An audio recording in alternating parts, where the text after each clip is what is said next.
Hello എൻ്റെ ചട്ടിയുടെ ഭംഗി കണ്ടിട്ട് നിങ്ങളാരും സ്കിപ്പ് അടിക്കാൻ നിൽക്കണ്ട. വീട്ടിലെ ചട്ടിയിൽ എങ്ങനെയൊക്കെ ഇരിക്കും ഒന്ന് അഡ്ജസ്റ്റ് ചെയ്ത് പോകുന്നേ.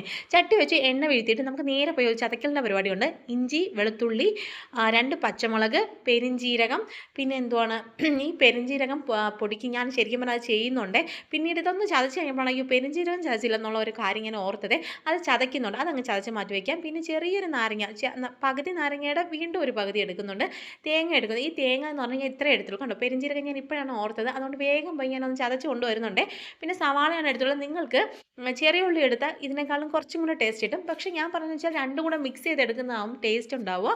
അപ്പോൾ നിങ്ങൾക്ക് ചട്ടി വെച്ച് ചട്ടിയിലോട്ട് നമ്മൾ കടുക്, പിന്നെ എന്താണ് നമ്മുടെ വറ്റൽമുളക്, കറിവേപ്പില ഇട്ട് നമ്മൾ ചതച്ച് വെച്ചേക്കുന്ന ഇഞ്ചി, വെളുത്തുള്ളി, പച്ചമുളക്, അതുപോലെ തന്നെ കുറച്ച് പെരിഞ്ചീരകം കേട്ടോ. പെരിഞ്ചീരകം ഇതിൻ്റെ കൂടെ ഇടുമ്പോൾ വല്ലാത്തൊരു മണവും വല്ലാത്തൊരു ടേസ്റ്റുമാണ് നമുക്ക് കിട്ടുന്നത്. ഇതിൻ്റെ ഒരു പച്ചമണം വന്നവരെ ജസ്റ്റ് ഒന്ന് വഴറ്റി കൊടുക്കാം. എന്തെല്ലാം തോരനാണല്ലേ നമുക്കുള്ളത്. അപ്പോൾ നോക്കിയാൽ നമ്മളിതാ ചെമ്മീൻ നല്ലപോലെ നമ്മുടെ സൈഡിലൊക്കെ ഇവനെ കൊഞ്ച് എന്നാണ് പറയുന്നത്, കൊഞ്ച്.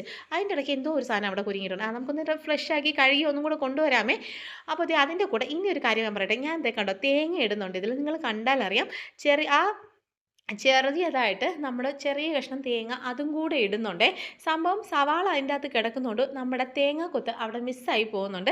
തേങ്ങ ജസ്റ്റ് ഇങ്ങനെ ചെറുതായിട്ടൊന്ന് കട്ട് ചെയ്ത് ഇട്ട് കഴിഞ്ഞാൽ നമ്മൾ ചവയ്ക്കുമ്പോൾ ഉണ്ടല്ലോ, നമ്മൾ ഈ തോരൻ്റെ എന്താ പറയുക, നമ്മളെ കൊഞ്ചും അതായത് ചെമ്മീനും ഇതെല്ലാം കൂടെ ഒരു ടേസ്റ്റാണ്. അപ്പോൾ നമുക്ക് അരപ്പിലോട്ട് പോകാം.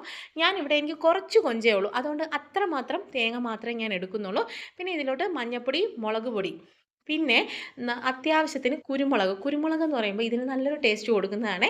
കുരുമുളകും കൂടെ പിന്നെ വെളുത്തുള്ളി നമ്മൾ നേരത്തെ അരച്ചായതുകൊണ്ട് ഇതിൻ്റെ കൂടെ ഇനിയിപ്പോൾ ചേർക്കേണ്ട. തേങ്ങയ്ക്കൊപ്പം മഞ്ഞൾപ്പൊടി, മുളക് പൊടി, കുരുമുളക് പൊടി എല്ലാം കൂടെ ഒരുപാടിട്ടങ്ങ് അരച്ചു കൊണ്ടുവരരുത്, പേസ്റ്റ് ആക്കേണ്ടത് എന്ന് വെച്ചാൽ ഒരുപാട് അങ്ങ് അരങ്ങി പോകുന്നത്. ഇതുപോലെ തരിതരിയായിട്ട് നമ്മുടെ തേങ്ങ എന്നാൽ അരയുകയും വേണം, എന്നാൽ അത്രയ്ക്ക് അങ്ങ് അരയണ്ട. ജസ്റ്റ് എന്ത് ചെയ്യുക, നമ്മുടെ മിക്സിയിലിട്ട് അങ്ങോട്ടൊരു കറക്കം ഇങ്ങോട്ടൊരു കറക്കം, പരിപാടി റെഡിയായി. അതായത് ഇപ്പോൾ നമ്മുടെ ഉള്ളിയും നമ്മുടെ തേങ്ങാക്കൊത്തും എല്ലാം കൂടെ ഒന്ന് സോഫ്റ്റ് ആയിട്ട് വന്നിട്ടുണ്ട്. ഇനി ഇതിലോട്ട് നമ്മുടെ കൊഞ്ചു കുട്ടന്മാരെ അത് പറഞ്ഞപ്പോഴാണ് ഓർത്ത്, ചിലയിടത്ത് നമ്മൾ പറയില്ലേ എന്താ പറയുക, ചെമ്മീൻ എന്ന് പറയും, നമുക്കിവൻ കൊഞ്ചാണേ. ഇത് മാത്രമല്ല കേട്ടോ, ഇത് ചെറിയ കൊഞ്ചാണ്. ഈ ചെറിയ കൊഞ്ച് കൊണ്ട് തീയൽ വയ്ക്കും. അതായത് നമ്മുടെ മുരിങ്ങക്കായും വറുത്തരച്ച് വെക്കുന്ന ഒരു സംഭവം, ഭയങ്കര ടേസ്റ്റാണ് അതിന്.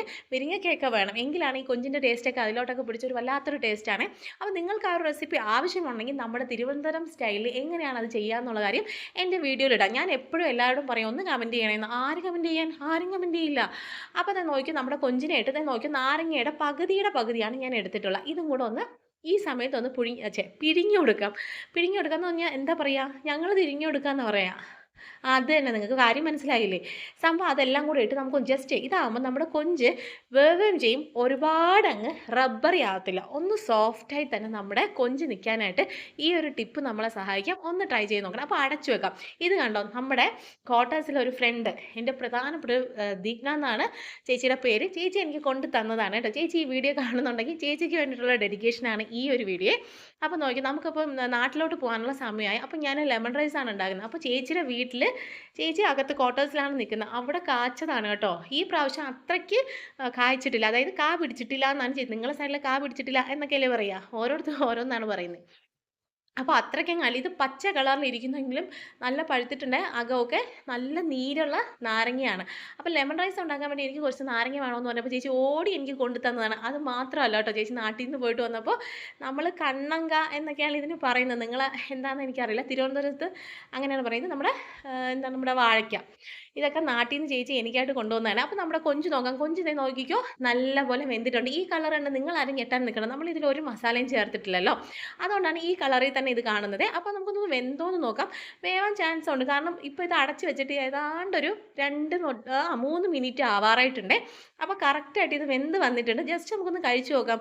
ഇങ്ങനെയൊക്കെ പറഞ്ഞാലേ നമുക്ക് ഒരെണ്ണം എടുത്ത് വാക്കിയാത്തിടാൻ പറ്റുള്ളൂ. അപ്പോൾ അതെ, കഴിച്ചു. നല്ല ടേസ്റ്റ് ഉണ്ട് കേട്ടോ. നമ്മൾ ആ പെരുംജീരകത്തിൻ്റെയൊക്കെ ടേസ്റ്റ് നല്ലപോലെ വരുന്നുണ്ട്. നമ്മുടെ തേങ്ങയും കൂടെ തട്ടി ഒരു കുഴി കുത്തുക, അതിലോട്ട് ഈ അരപ്പിടുക, എല്ലാം കൂടെ ഒന്ന് മൂടി വയ്ക്കുക. ഇതിൻ്റെ ഒരു പച്ചമണം നമുക്ക് അടിപൊളിയായിട്ട് മാറി കിട്ടണം കേട്ടോ. ജസ്റ്റ് ഒന്ന് അടച്ചു വെക്കുക, ഒരുപാട് നേരം അടച്ചു വെക്കേണ്ട. ഓൾറെഡി നമ്മുടെ കൊഞ്ച് നല്ലപോലെ വെന്തിട്ടുണ്ട്. നോക്കിക്കോ, നല്ല ടേസ്റ്റിൽ അടിപൊളിയായിട്ട് വന്നിട്ടുണ്ട്. നമ്മുടെ തേങ്ങയുടെ പച്ച കുത്ത് എല്ലാം മാറി. ഇനി ലാസ്റ്റ് പൊടിക്കൈയായിട്ട് നമുക്ക് കുറച്ച് എന്തിനാണെന്ന് പറയുമോ, മല്ലിയിലയും കൂടെ ഇടുമ്പോഴാണ് ശരിക്കും ഇതിൻ്റെ ടേസ്റ്റ് വരുന്നത്. എല്ലാവരും ഒന്ന് ട്രൈ ചെയ്ത് നോക്കണേ. ടാറ്റാ.